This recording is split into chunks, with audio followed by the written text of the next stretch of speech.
Olá pessoal, tudo bem? Na aula de hoje a gente vai falar um pouquinho sobre teoria atômica, né?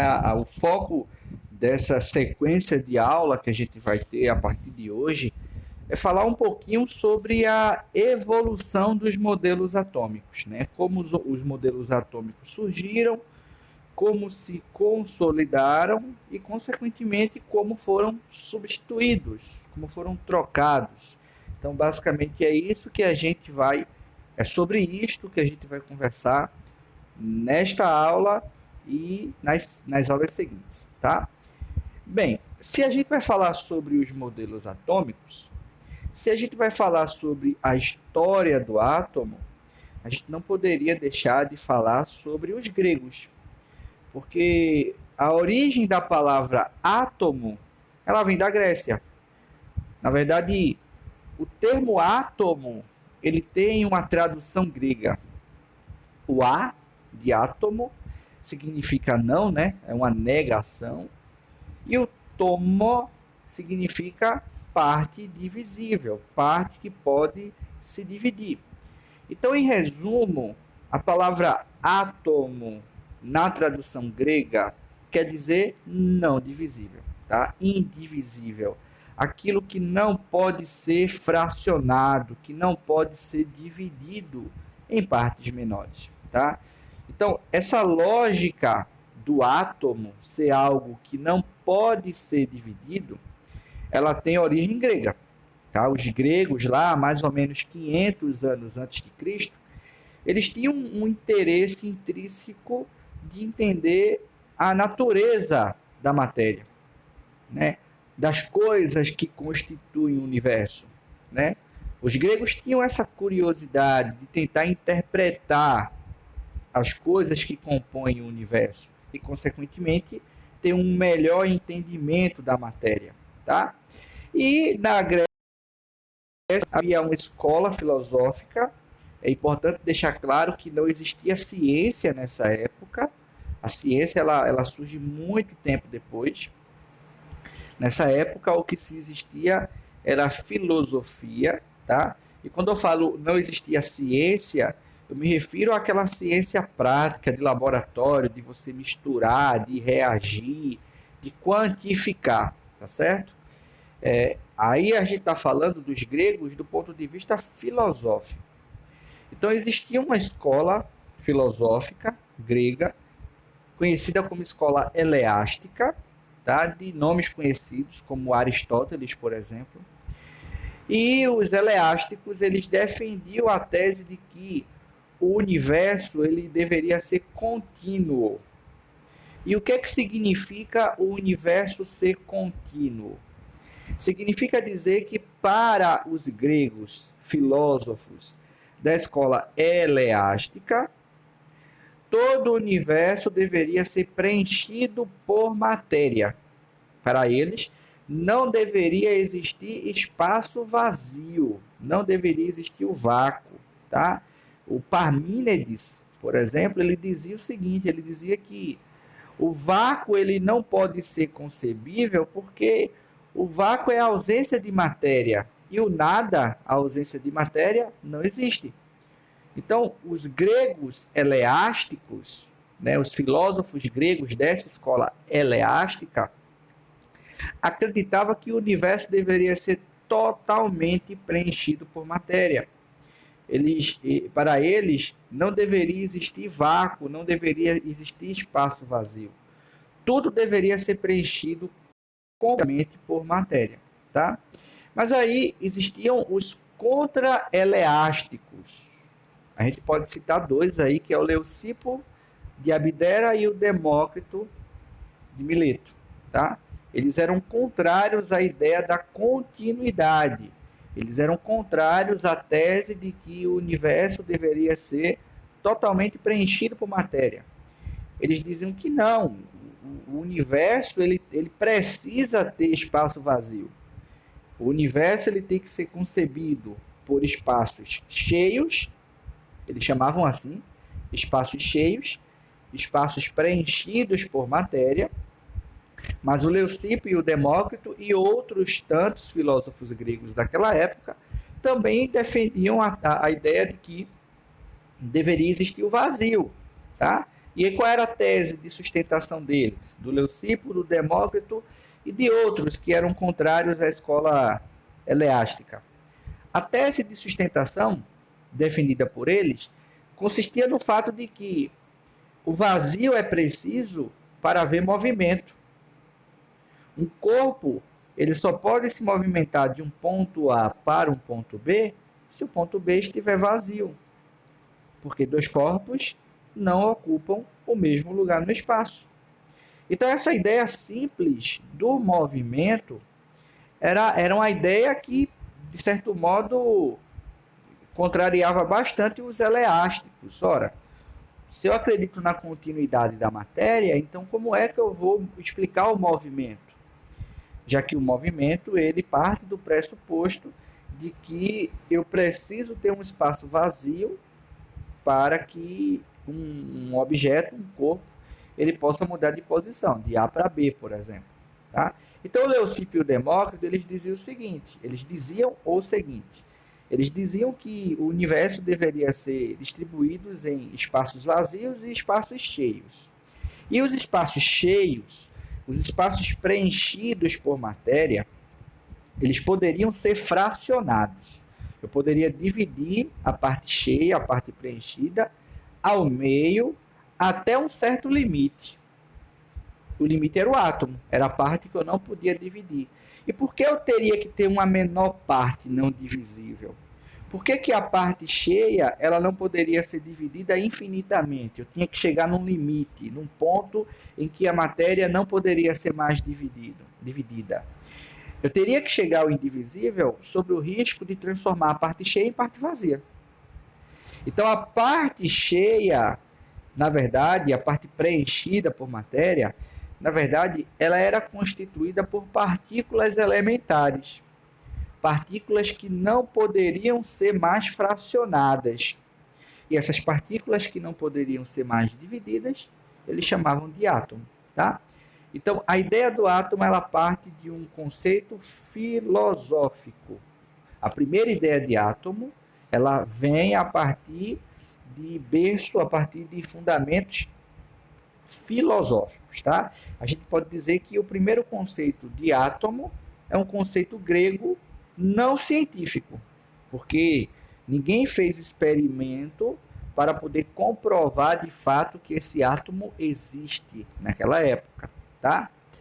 Aí depois dos gregos muita coisa aconteceu, você teve os alquimistas que deram inúmeras contribuições para o advento da química, né? A química, a gente pode dizer que ela surge em decorrência não da prática alquimista, né? Não foi da alquimia de fato que veio a química, mas a química ela herdou muitas técnicas, muitas metodologias, equipamentos inclusive, que foram desenvolvidos pelos alquimistas, tá?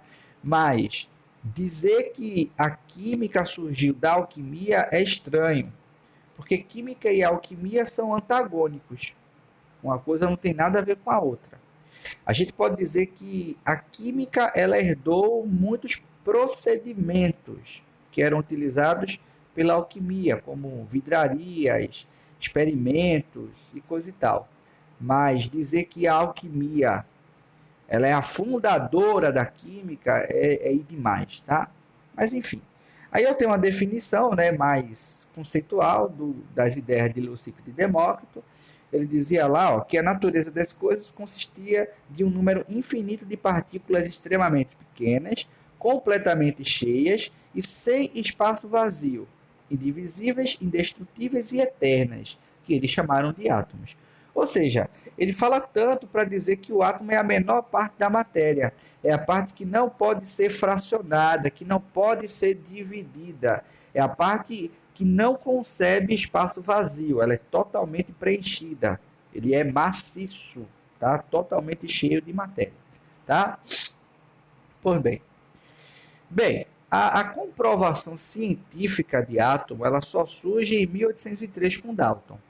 Lógico, dos alquimistas, 500 anos antes de Cristo, até Dalton, 1803, a gente tem uma lacuna temporal muito grande, muita coisa aconteceu aí no meio.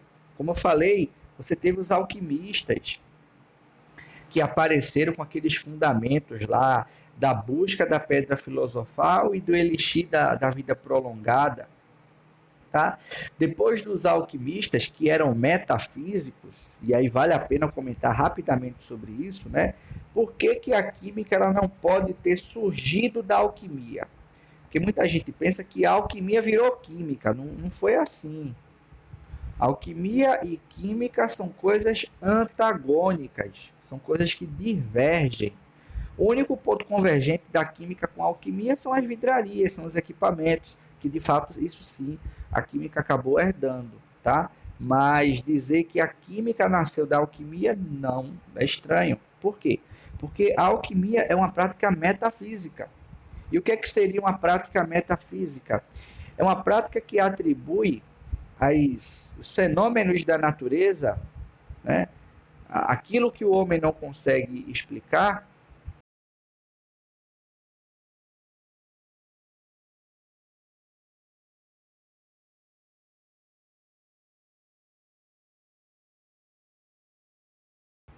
o espírito da água, o espírito do ar, o espírito da terra, que quando combinados motivavam a ocorrência das transformações que a matéria poderia acontecer. Lógico, existem várias culturas alquimistas. Os egípcios, os chineses, há relatos de mesopotâmicos que praticavam a alquimia.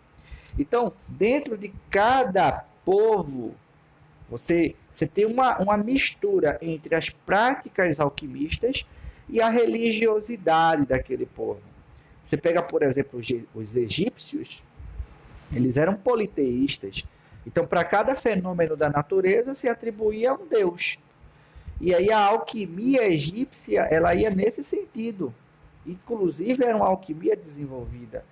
Os egípcios, eles conseguiam extrair corantes naturais, eles conseguiram avanços na medicina, tá? Eles conseguiram obter vários extratos que eram utilizados para curar doenças. Tudo isso era alquimia, mas tudo associado a divindades. Por isso que a gente diz que a alquimia ela é uma prática metafísica. E o que é que isso tem de diferente com a química? Porque a química não é metafísica, a química é científica.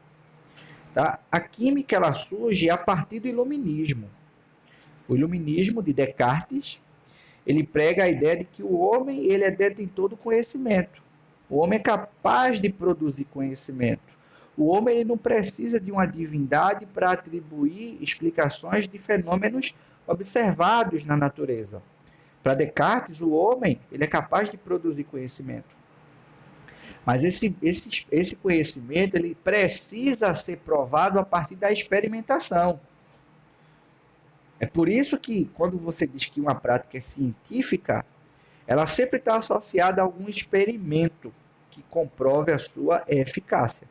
Tá? Hoje a gente vive uma discussão sobre o uso ou não de um determinado medicamento para efetivamente curar os danos causados pela Covid. E se escuta muito no noticiário coisas do tipo: essa ideia de usar o medicamento X não tem base científica. O que se quer dizer com isso?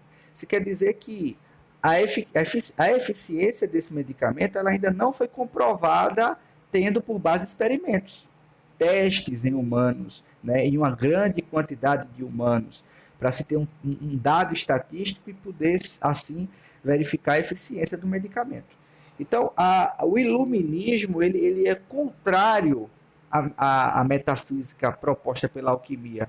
O iluminismo ele vai fugir dessa ideia de atribuir conhecimento a uma divindade. Não, o homem ele pode produzir conhecimento, mas para isso ele tem que experimentar. O conhecimento, segundo Descartes, ele precisa ser cartesiano. Ele tem que ser experimentado e ele tem que ser validado a partir da matemática, a partir de expressões matemáticas. O conhecimento ele tem que ser quantificável. Por isso que as ciências da natureza elas são carregadas de fórmulas, tanto na química como na física. Tá?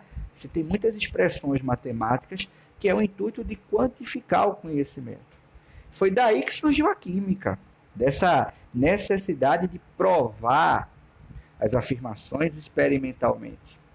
E o primeiro cara que prova a existência do átomo experimentalmente, ou seja, que corrobora essa ideia iluminista, e é daí que surge a química, lógico, não de Dalton, né? A química ela advém das ideias de Lavoisier e de Robert Boyle. O Boyle ele é o pai da química, pode-se dizer, tá? E depois o Lavoisier com os experimentos de combinação de massa, tá?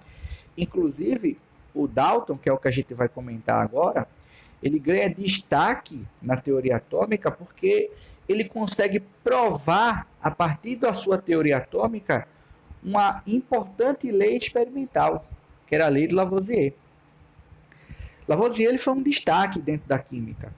Tá? Lavoisier ele foi um francês muito brilhante para a época e que conseguiu mostrar uma lei experimental que até hoje é válida, chamada de lei da conservação da massa. O Lavoisier ele conseguiu provar experimentalmente que durante uma reação química a massa do sistema se conserva. E o que quer dizer a massa do sistema se conserva? Quer dizer que se você partir de uma certa massa de reagentes e esses reagentes se transformam em produto, você vai formar a mesma quantidade de produto em relação ao que você consumiu de reagentes. O que eu estou querendo dizer é que, se durante uma reação química você observar que houve consumo de 1 kg de reagentes, então você vai gerar 1 kg de produtos. A massa de produtos que se forma é exatamente igual à massa de reagentes que é consumida. É basicamente isso que diz a lei da conservação da massa de Lavoisier. Tá? Então, isso para a época foi uma observação experimental muito importante, porque você, a partir daí, começa a ter controle das quantidades de reagentes que precisam ser utilizadas para obter uma quantidade específica de produto. Tá? Imagina numa indústria, eu quero produzir, sei lá, 1 tonelada de um determinado produto, de um medicamento. Quanto de insumo, quanto de reagente eu devo utilizar para obter 1 tonelada de produto? Né? A lei da conservação da massa ela ajuda a ter essa noção quantitativa das coisas. A grande falha de Lavoisier é que ele não consegue explicar o porquê que a massa se conserva. Lavoisier sabia que durante uma transformação química, massa de reagente e produto formada, reagente consumido e produto formado, era sempre igual, mas o Lavoisier não conseguia explicar o porquê. E o cara que vai explicar isso é o Dalton.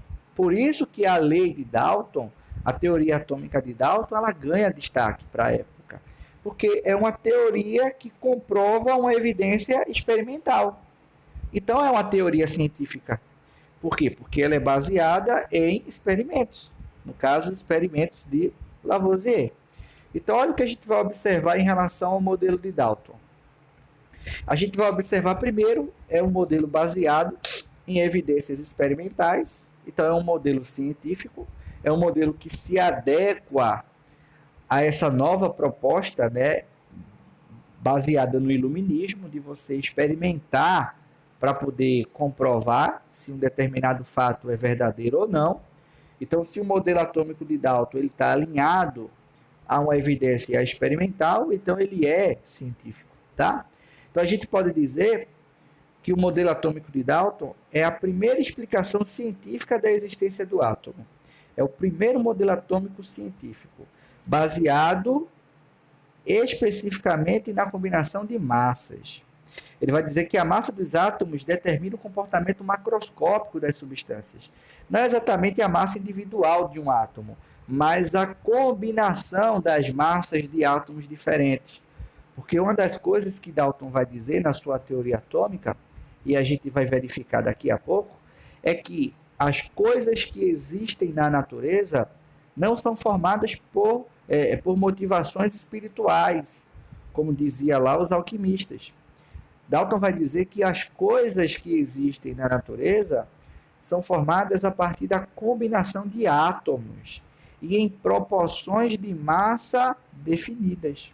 É justamente essas proporções definidas de massa que vão determinar que substância vai ser formada e, consequentemente, as propriedades macroscópicas que a gente vai conseguir verificar. Mas já já a gente chega nesse ponto. E por último, como eu também já falei, a lei de Dalton, né, a teoria atômica de Dalton, ela explica uma lei experimental, que é a lei da combinação de massas de Lavoisier. Tá? Então vamos lá. À medida que a gente for passando aqui, a gente vai entendendo os tópicos. O último tópico é que é o primeiro modelo atômico científico, como eu também já havia falado. Tá? Bem, aqui eu tenho alguns postulados, algumas ideias que resumem o modelo de Dalton. Dalton primeiro vai dizer o seguinte, ele vai dizer que toda matéria é formada por átomos. Tudo que existe na natureza é resultado da combinação de átomos. Tira aquela ideia de que as transformações da matéria são motivadas por ações espirituais, são divindades as responsáveis pela criação da matéria. Não. A matéria é formada pela combinação de átomos. Os átomos se combinam para formar as coisas que existem na natureza. Esses átomos, segundo Dalton, eles deveriam ser esféricos, maciços, indivisíveis, indestrutíveis e eternos, intransformáveis. A matéria não poderia ser transformada. Então, o que isso quer dizer? Quer dizer, a matéria não, perdoem-me. A matéria pode sofrer transformação, me perdoem. O átomo não. O átomo ele é intransformável. Tá? O átomo ele é maciço, indivisível, indestrutível e intransformável, imutável. O que isso quer dizer? Isso quer dizer que uma vez carbono, ele será sempre carbono. Uma vez ferro, ele será sempre ferro. Embora eu perceba uma mudança macroscópica, por exemplo, eu misture lá duas substâncias incolores e o negócio no final fique vermelho. Então eu percebo que houve uma mudança de cor, houve uma mudança macroscópica. Mas os átomos, eles não mudam. Tá? Não são os átomos que mudam durante uma transformação química. O que muda é a combinação desses átomos. Tá? É a combinação deles que muda no momento em que se forma uma... No momento em que ocorre uma reação química. Tá? Todos os átomos de um determinado elemento são idênticos entre si. Ou seja, se eu pego lá 2 átomos de carbono, eles terão a mesma massa, o mesmo volume, a mesma densidade, vai ser tudo igual, tá? Não muda nada, são idênticos em todos os aspectos, tá? Ele também vai dizer que os átomos se combinam em diferentes proporções, em diversas proporções, para formar os compostos. Isso é um ponto-chave na teoria de Dalton. Ele quebra com aquela ideia de que são os espíritos que se combinam ou que motivam a transformação da matéria. Não, gente. O que motiva a transformação da matéria são combinações de átomos. E essas combinações podem ocorrer em diferentes proporções de massa, tá certo, gente? Então, por exemplo, se eu pego lá hidrogênio e oxigênio, eu posso formar H2O, água, mas eu também posso formar H2O2, água oxigenada. São os mesmos átomos, mas quando eu mudo a proporção, H2O são 2 hidrogênios para 1 oxigênio. Isso é água. H2O2 são 2 hidrogênios para 2 oxigênios. Água oxigenada. A simples mudança na proporção em que os átomos se combinam já muda o composto, já muda a substância formada e, consequentemente, todas as propriedades que serão observadas também vão mudar. Tá certo, gente? Então, os átomos eles se combinam para formar as substâncias, as coisas que existem na natureza, e essa combinação pode se dar por meio de diferentes proporções, tá? Bem, ele também vai dizer que para cada composto há uma proporção em massa fixa na qual os átomos se combinam, foi o que eu acabei de comentar, hidrogênio e oxigênio. Se eu tenho 2 hidrogênios para 1 oxigênio, água, mas se eu tenho 2 hidrogênios para cada 2 oxigênios, isso é água oxigenada. Se eu mudo a proporção, eu mudo o composto. Tá certo? Toda reação química envolve um rearranjo dos átomos já existentes. Isso é outro ponto-chave. Durante uma reação química, durante uma transformação química da matéria, não são os átomos que mudam. A gente falou sobre isso ainda há pouco. Quem muda é a forma com que esses átomos se combinam. É a combinação dos átomos que vai mudar. Mais na frente, a gente vai chamar combinação dos átomos de ligações químicas. Quando os átomos se combinam, eles formam ligações. No momento que eu tenho uma reação química, não é o átomo que muda, são ligações que quebram-se e que se formam. Tá? É a quebra e formação de ligações que motiva as transformações da matéria e não mudança dos átomos. Tá certo? Então, quando eu tenho uma reação química e no meio da reação tem carbono, antes e depois da reação eu continuo tendo carbono. O que muda não é o átomo de carbono, e sim as ligações que ele vai fazer, as combinações que ele eventualmente pode fazer. Tá? E por último, em toda reação ocorre conservação do número de átomos. Olha, se os átomos de um mesmo elemento químico são todos iguais, apresentam todos a mesma massa, e se durante uma reação química os átomos se conservam, as quantidades de átomos se conservam, tá? Dalton dizia, inclusive, que os átomos durante uma reação química, eles nem são criados nem são destruídos. Eles são apenas reorganizados. Então, o número de átomos continua sendo o mesmo durante uma reação química. E se o número de átomos não muda, a massa não pode mudar, porque a massa ela é algo fixo para cada átomo, segundo Dalton. Então, é por isso que a massa durante uma transformação química se conserva, porque o número de átomos vai se conservar. Então, foi dessa forma que o Dalton ele conseguiu explicar uma lei experimental, a lei da conservação da massa de Lavoisier. Tá? A gente geralmente faz uma associação do modelo de Dalton com uma bola de sinuca, uma bola de bilhar, esférico, maciço, duro, difícil de ser dividida, difícil de ser quebrada. Tá? Aqui eu tenho alguns aspectos que advêm da teoria de Dalton. Tá? Primeiro, o entendimento de que os compostos podem se combinar por meio de ligações químicas. Quando Dalton diz que é a combinação dos átomos que formam as coisas, ele abre um caminho para que mais tarde vai se descobrir ou se chamar de ligação química. Tá? Não foi Dalton que descobriu a ligação química, mas Dalton ele dá esse pontapé inicial, ele abre caminho para que novas teorias pudessem surgir a ponto de descrever o que seria a ligação química. Tá? Ele também diz que uma reação química consiste apenas numa reorganização dos átomos e não destruição ou criação de novos átomos. Os átomos não são criados nem são destruídos numa reação. Eles são apenas reagrupados, reorganizados. E ele vai dizer, por último, que a massa se conserva porque o número de átomos vai se conservar. Foi uma coisa que a gente comentou no slide anterior. Bem, o modelo de Dalton ele conseguiu explicar muita coisa.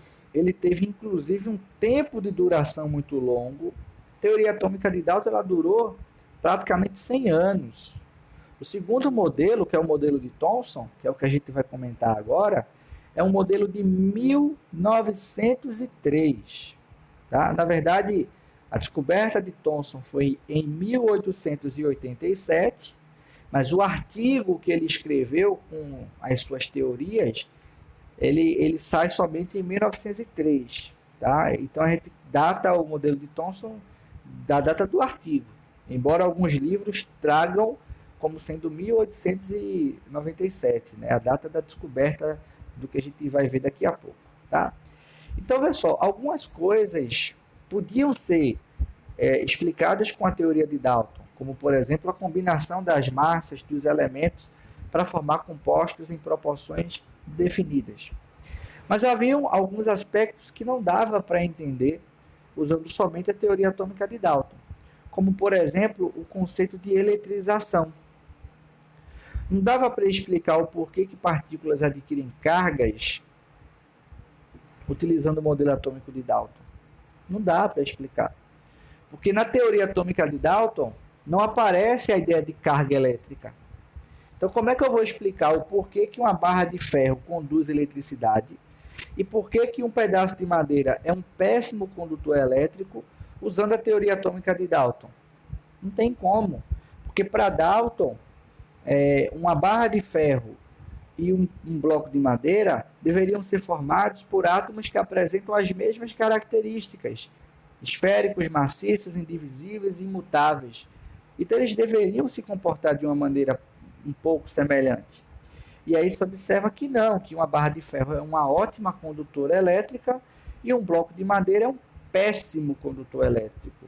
Mas ambos são formados por átomos. Então o que é que acontece na forma com que esses átomos se agrupam para permitir que uma barra de ferro conduza eletricidade e um bloco de madeira seja praticamente um isolante elétrico?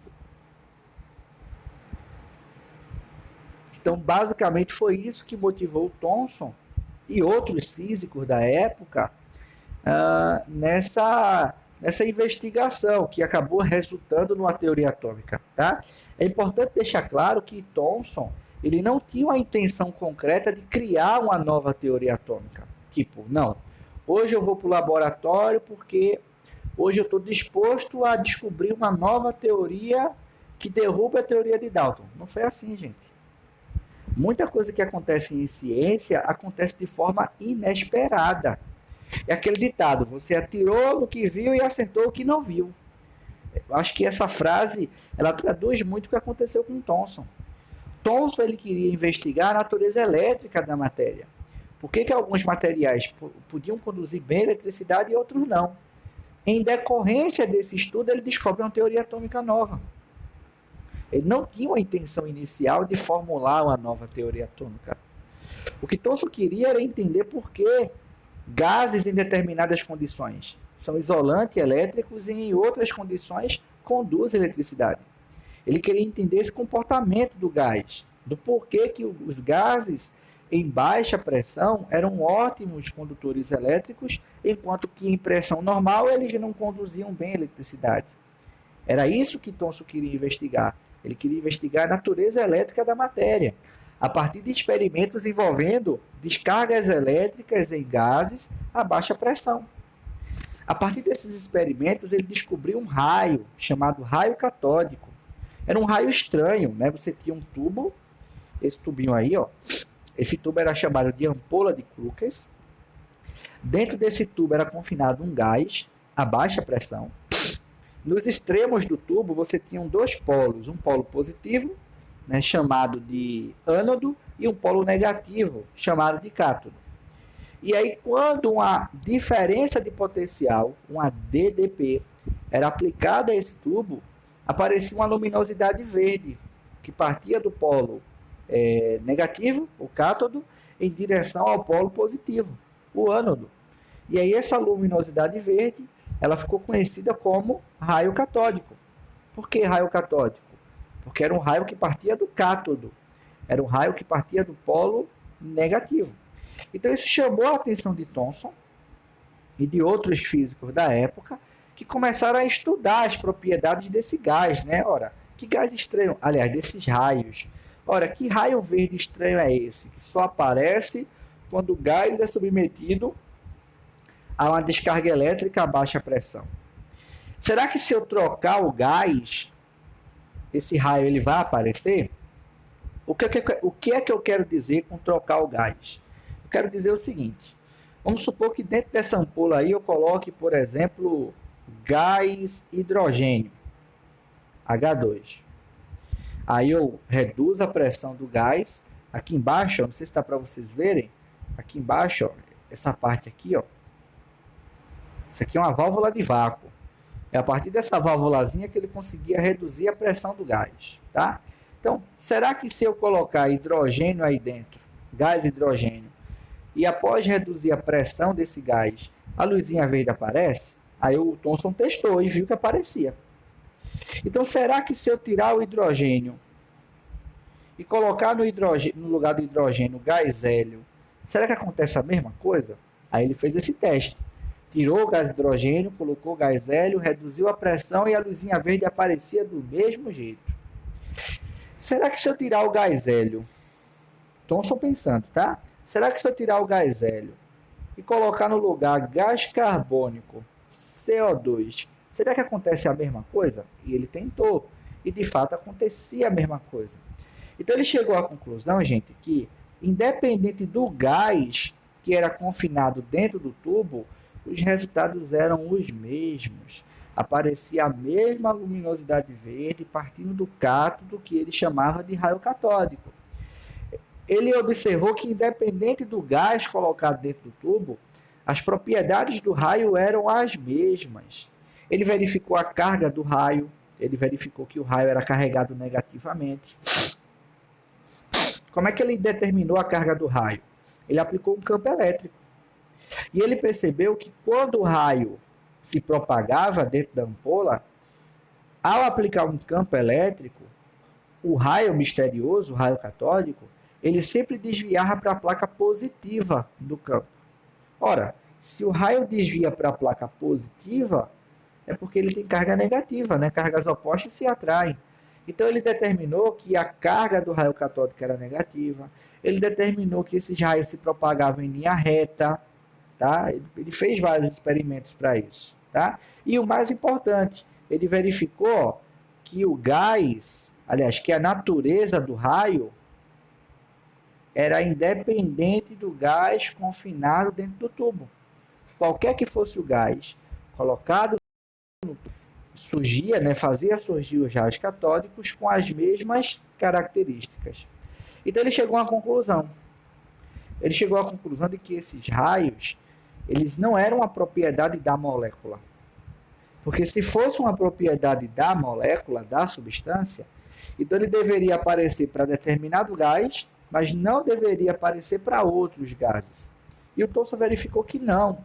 Qualquer que fosse o gás colocado dentro do tubo, dava o mesmo resultado. Então, o que foi que ele pensou? Ele pensou que esses raios catódicos devem ter alguma coisa a ver com o átomo. Deve ser alguma propriedade do átomo, tá? Então ele vai lá, ó, e posteriormente mostra que os raios catódicos eram, na verdade, constituídos por partículas que apresentavam uma relação carga-massa constante e que ele batizou de elétrons. Essas partículas, na verdade, elas faziam parte da composição do átomo. Toda substância é formada por átomos. Se toda substância gasosa forma um raio catódico, então quer dizer que esse raio catódico é uma propriedade dos átomos que compõem a substância, e não da própria substância em si. E aí, posteriormente, ele descobre que, na verdade, esses raios catódicos nada mais é do que um feixe de elétrons. Tá? É a partir daí que ele descobre o elétron. E o que é que isso traz de novo? O que é que isso traz de diferente? O que é que essa descoberta de Thomson muda na teoria atômica?